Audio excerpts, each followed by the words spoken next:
সংসদে অধিবেশন চলছে নিয়মিত, আলোচনায় সরব জাতীয় রাজনীতি।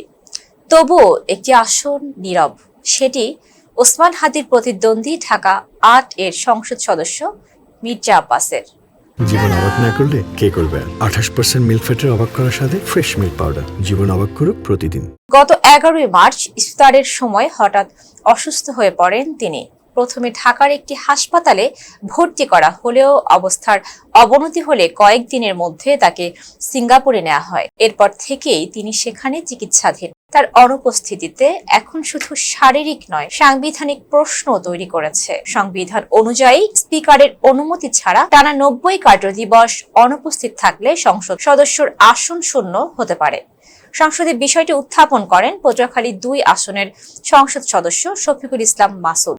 জবাবে স্পিকার জানান, মির্জা আব্বাস চিঠির মাধ্যমে নিজের অবস্থার কথা জানিয়েছেন এবং ধীরে ধীরে সুস্থ হচ্ছেন। এদিকে রেলপথ মন্ত্রণালয় এবং সড়ক পরিবহন ও মহাসড়ক বিভাগের প্রতিমন্ত্রী হাবিবুর রশিদ হাবিব জানিয়েছেন, তিনি আগের চেয়ে অনেকটাই ভালো আছেন। তবে কবে সংসদে ফিরবেন সে প্রশ্নের উত্তর এখনো অনিশ্চিত।